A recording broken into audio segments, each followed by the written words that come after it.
a place to be me, where you get to experience life. 'Cause life is a journey, not a guided tour. If you want the rainbow, you have to go through the rain.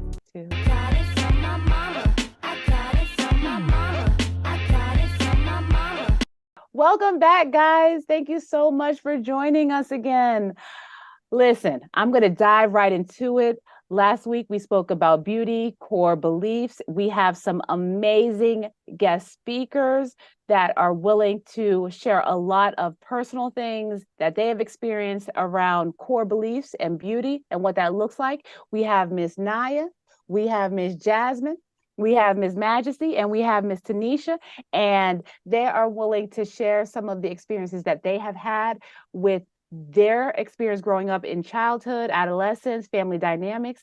And we're going to continue this conversation about what they have experienced and how that has shaped their idea and their image of beauty and how it impacts their self-esteem, their dating life, their relationships, their professional development, and different things of that nature. So without further ado, I'm going to go ahead and let Miss Tracy take over the next set of questions. Go ahead, Miss Ma'am.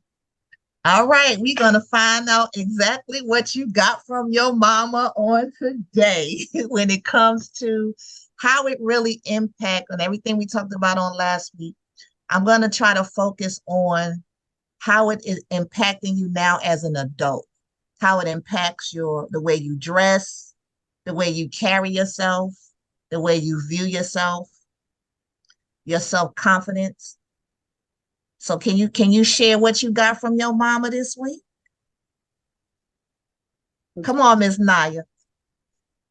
I can definitely share what I got from my mama.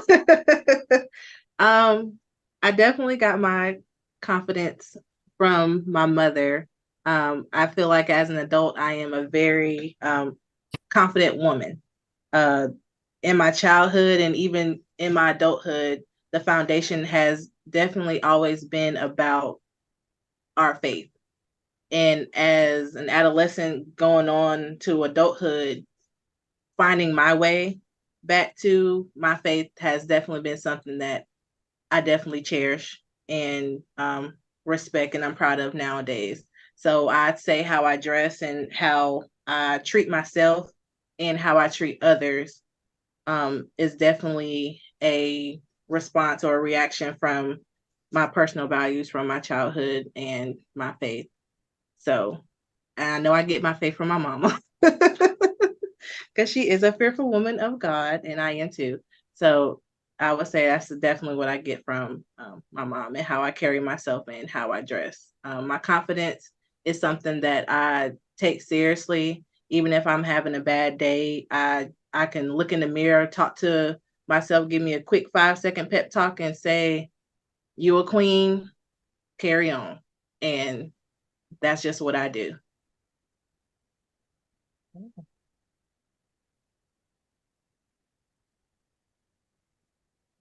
I'd say the biggest thing that I feel like I got from my mom is how I carry myself.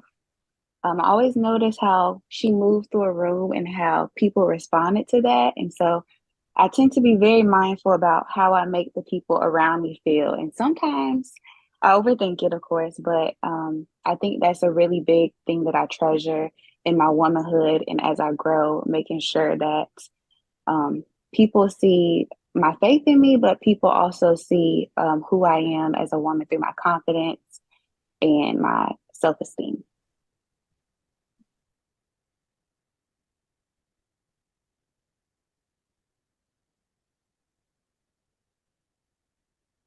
I'll definitely say my confidence in the way I dress and carry myself as well. I got that from my mom.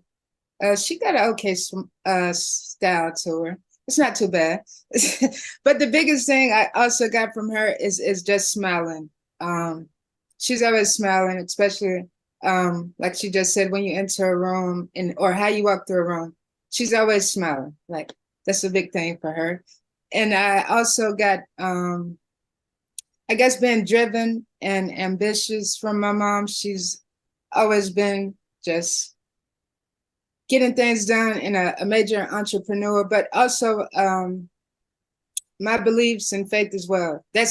She actually made that my middle name. So she always tell me, I know what I named you, and to always have faith and believe in myself no matter what. Right, all right.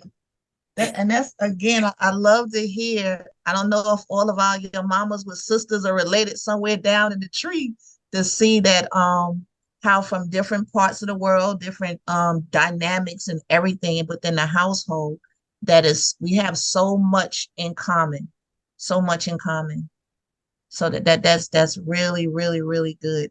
Now we've been hearing all the good stuff we done got from our mama. So I'm gonna take it off the page a little bit.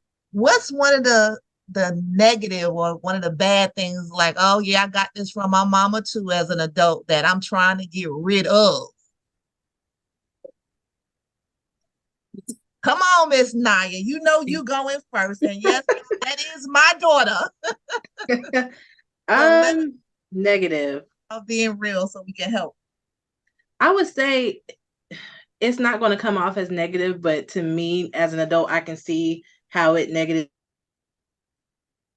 negatively has impacted me. I'm going to say the caring spirit and the kind-heartedness that you instilled in me. So from a child watching a woman, give her last to anybody she meets. That's how me and my siblings were raised to, be kind-hearted, be, loving to caring to strangers, or to give our last to people that, may not have it. And I kind of had to break that pattern for myself and learn the word no. Sometimes I find myself like overextending myself because I feel like that's what I learned, that's what I know, and that's a part of me. But creating those boundaries and being able to use the word no sometimes just so I can breathe or not overextend myself, because I used to find myself overextending myself for people who may not do it for me, or for ones they may be family or they may be like a close friend, but in the end, of course, it's something that is not reciprocated.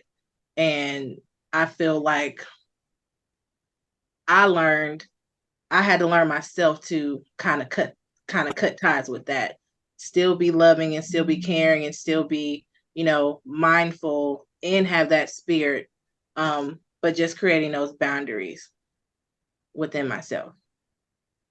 And those boundaries. Still learning, still learning. I'm glad you're gonna have to teach. You're gonna have to teach the teacher now. I am. How about you, Miss T? Um, I'm trying to think. I think, um, so in my household, like my mom is like the queen of the house, like, but sometimes it can be a little toxic because she can, be controlling a little bit. So my parents have been married for 20 something years. And so I find that, she can kind of, like I said, be a little controlling to my father, but he's like willing to do whatever for her. And so I guess this comes like with the dating and stuff we're gonna get into, but I find myself sometimes, in that kind of mindset that, people have to kind of, I guess kind of walk to my beat sometimes. And so that, like I said, that could be a little toxic. And so I'm working on that, like I said, especially in that dating scene. Me too, Miss T. Uh, I got you, girl. Everybody nodding their head. Even the controlling wife at times. A happy wife is a happy life. That's what the word on the street say. How about you, Miss Jasmine? Honestly, mine is kind of silly. I'll be ready to go. So when I say that, I'm very selfish about my time. Being in places for too long, and that's something that me and my mom have in common. Um, Kind of introverted. So at times, friends may ask, you want to go here? No, girl, I don't want to go. But then at the same time, then I'm like, dang, I see them on Instagram or something, and they look like they're having a ball. So I feel like sometimes that selfishness that I feel like my mom shows and that I show with our time and our space, it can affect us with building relationships with people and get away of the quality time that people need.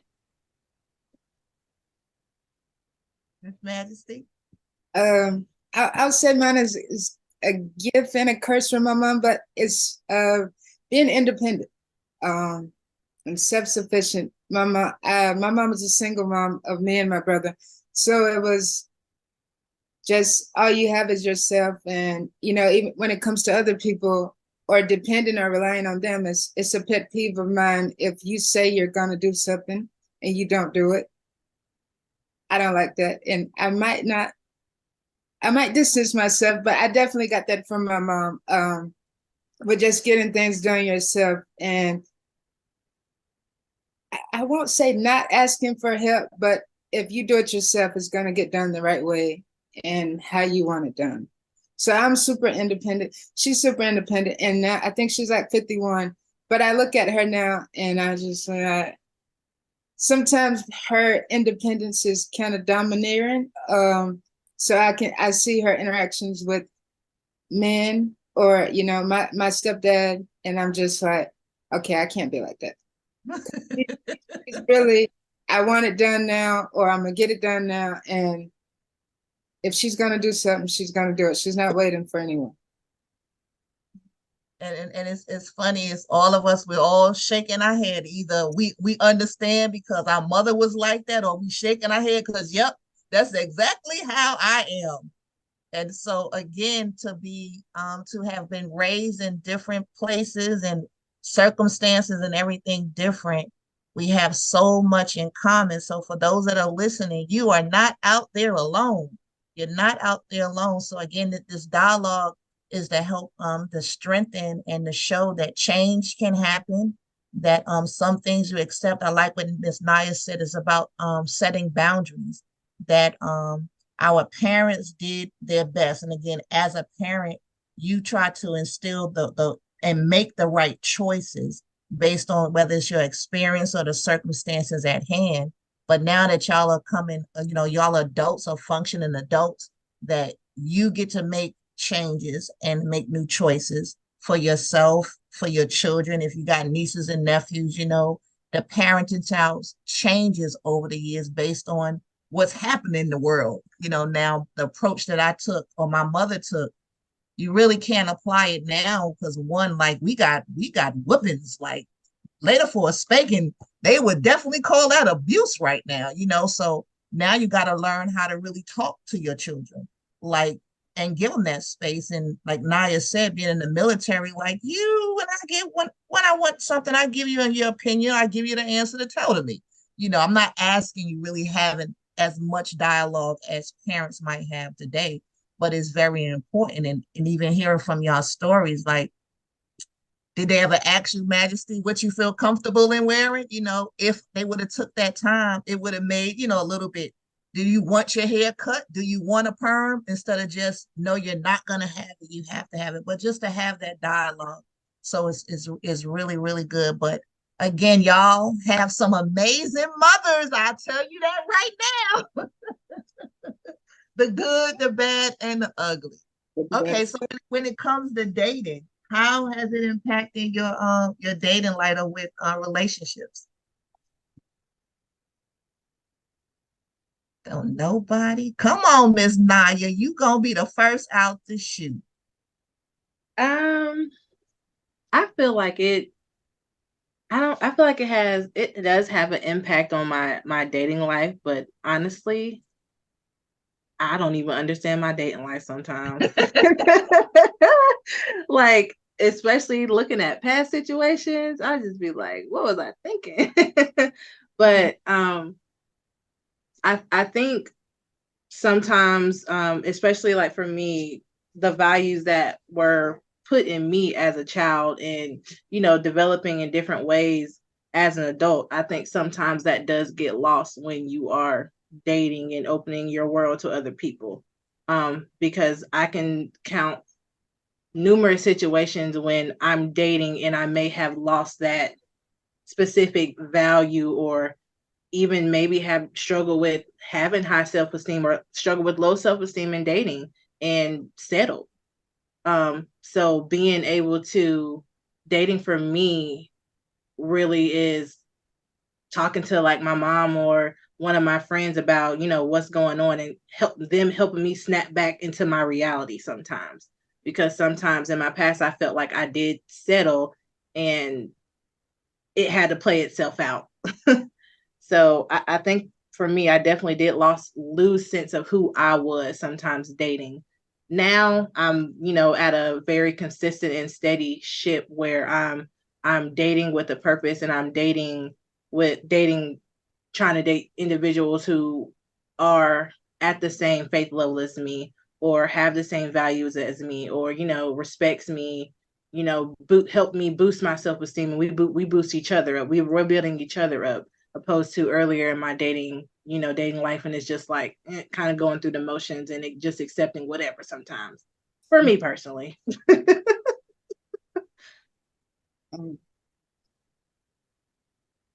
All right, Miss Majesty, go ahead. This is funny because I'm coming to terms with a lot of things now at 30, but I think I have a skewed view on real dating or marriage in general, just because of course, my mom and my dad, and also the women in my family. It's not a lot of married people or married women in my family. My mom's been married 3 times. My dad's been married 3 times. And so from there, I just kind of like, okay, is this realistic? Or, it's a lot that goes into it, and the fear behind failure. Or so I'm just trying to formulate my own ideas and beliefs behind marriage, or just dating and love in general, and trying to tell myself that I can have a different story or narrative than my mom or my grandmas or my aunts. But it's also like, no, I'm okay. So I'm kind of navigating that actually right now in life. But nothing stops the show. So I do kind of get that from my mom as well, that I guess life goes on with or without a partner and love. But I also don't want to be in my 50s alone as well. Because I think my grandma's 75, and she hasn't been I've never seen my grandma date anyone. So all those type of things is kind of like, and so she's home alone now. So I don't want to be like that as well. So just everything.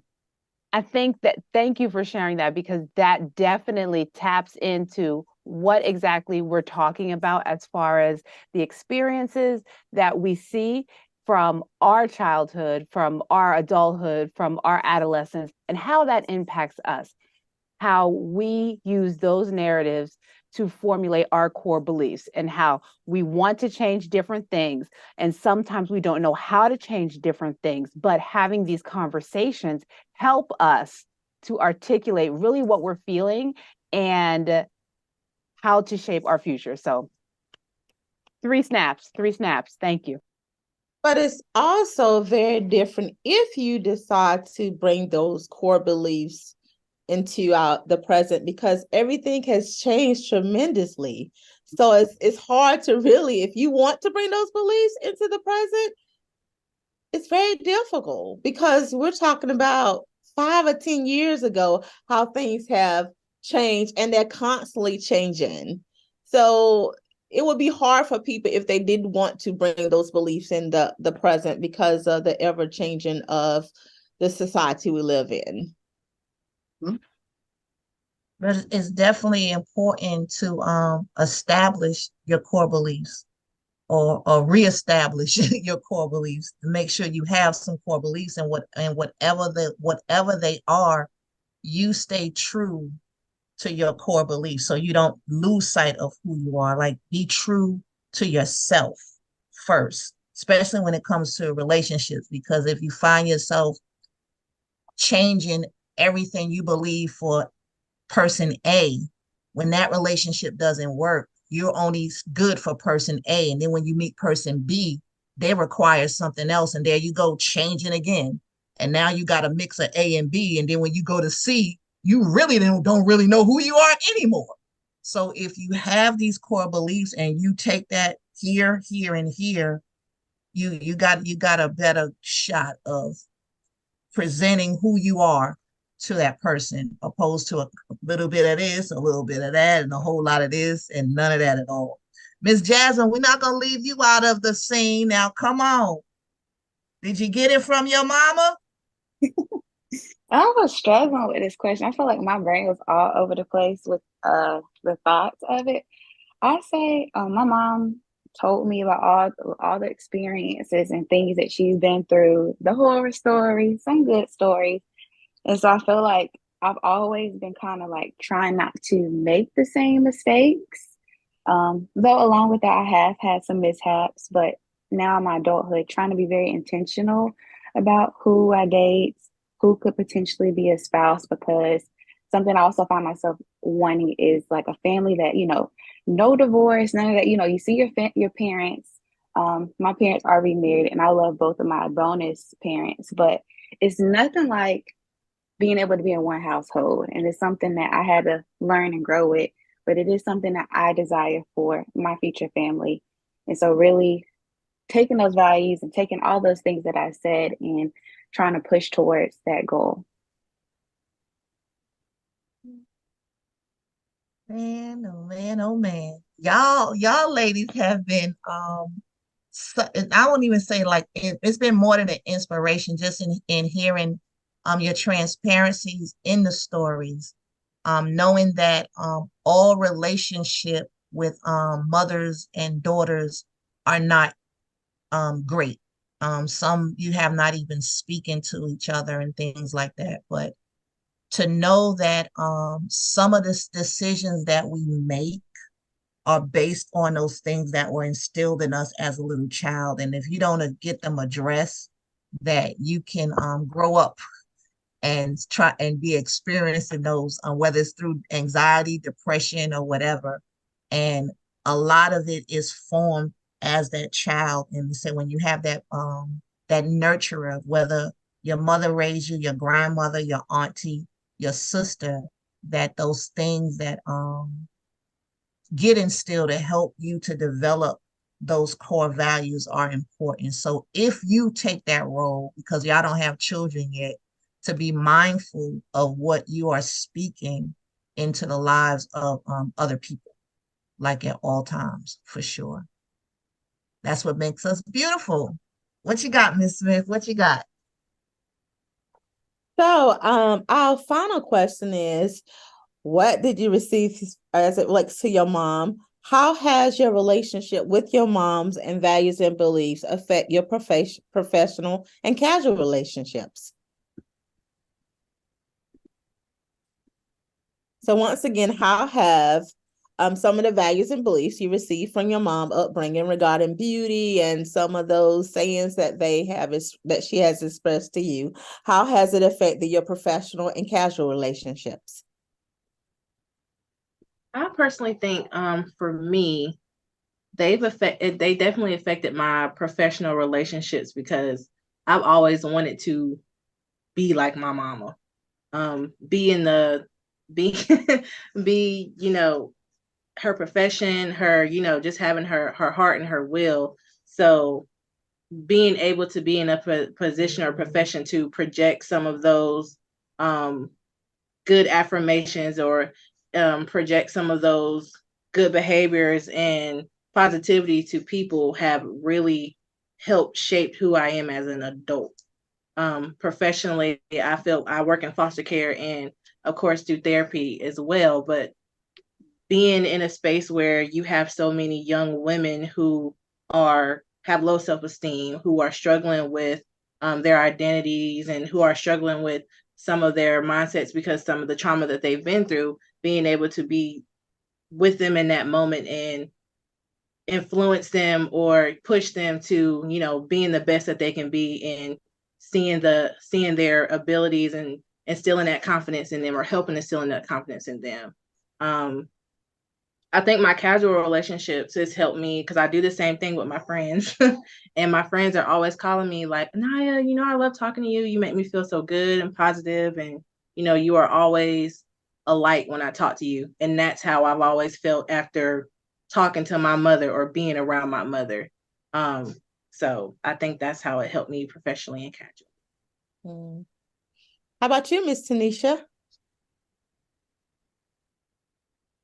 I can relate to Naya as far as, wanting to kind of be the person that my mom is. My mom is definitely like the definition of being unapologetically her.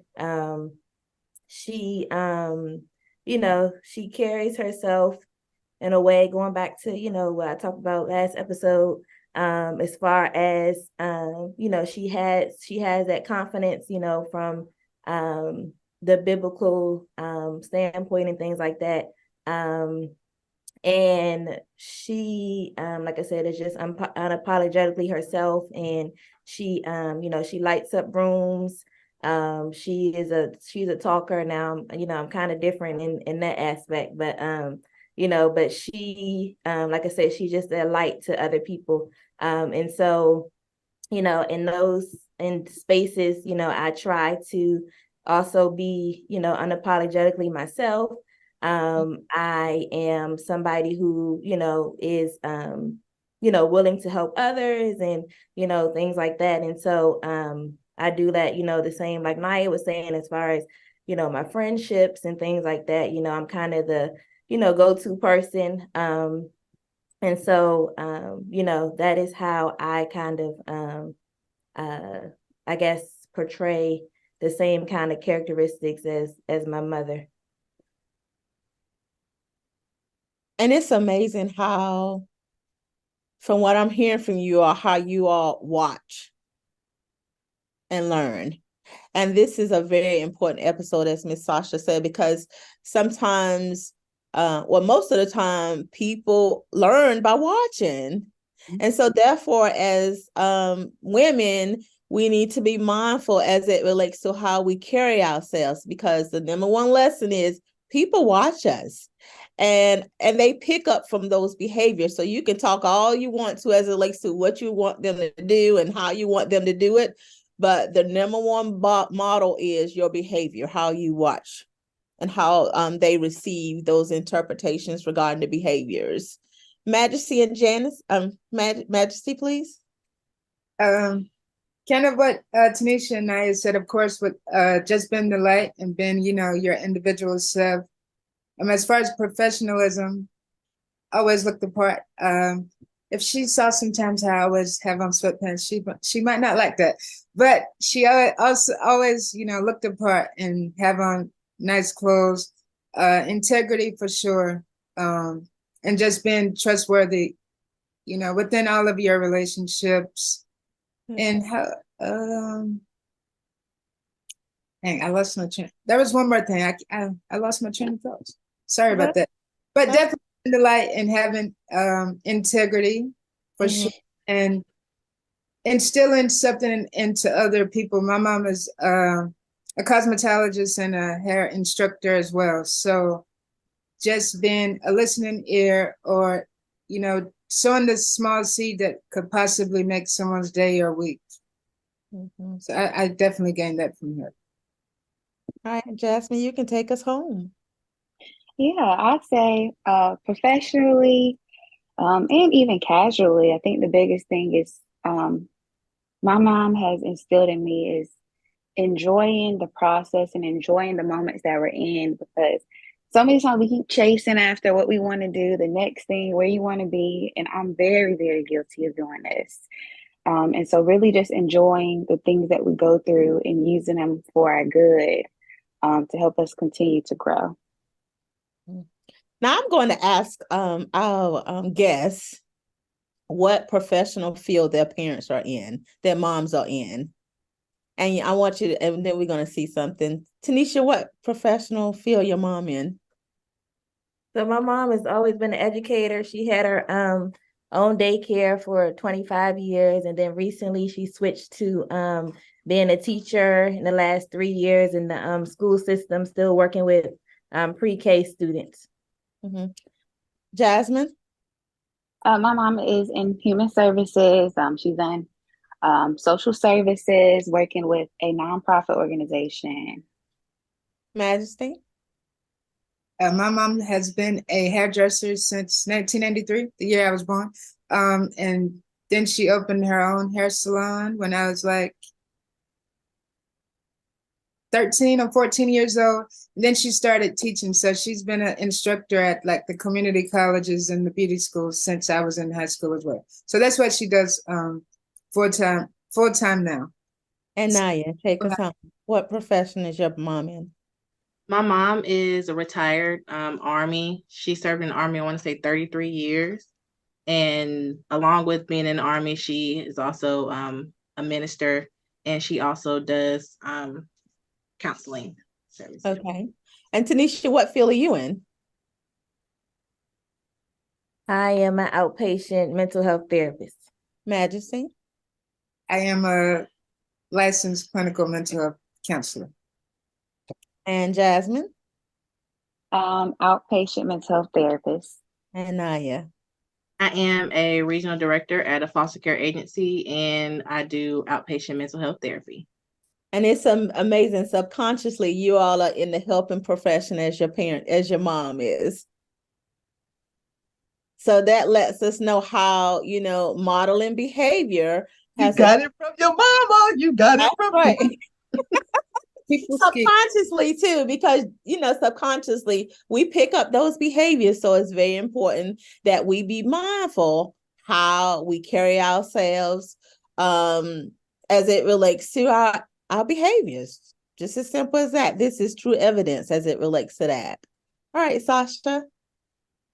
I can't thank you guys enough how appreciative we are of you guys being vulnerable, being raw, and sharing your experiences, because I definitely think that it has touched someone else's life. So thank you so much, guys, for sharing your truth with us. And audience, I definitely hope that you chime in for our next session, and we will be hosting some upcoming trainings about our different healing hubs around what that looks like for really healing and thriving from the things that we've gotten from our parents and from our moms. So I definitely think that this is something of a continuation for that conversation. And also, just to tap in, that a next series will definitely be on fear of failure, and then what beauty looks like as far as in the male in the male identified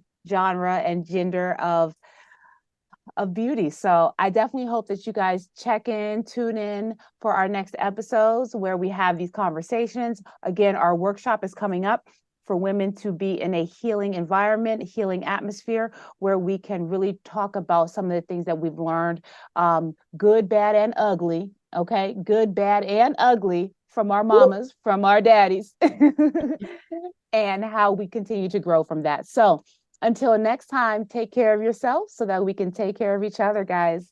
Bye.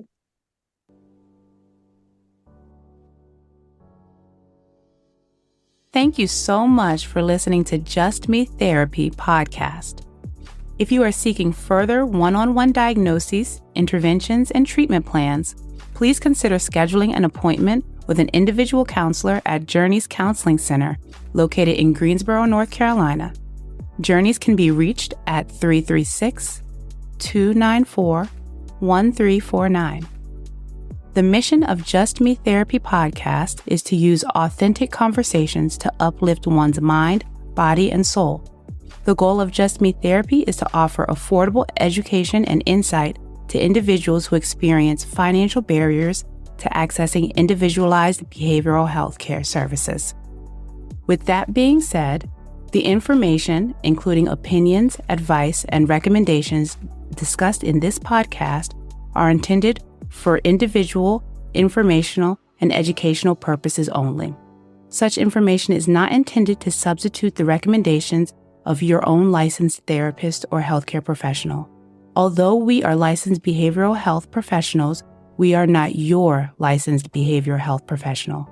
As a result, the advice mentioned on this podcast should not replace the recommendations offered by your own qualified health professional.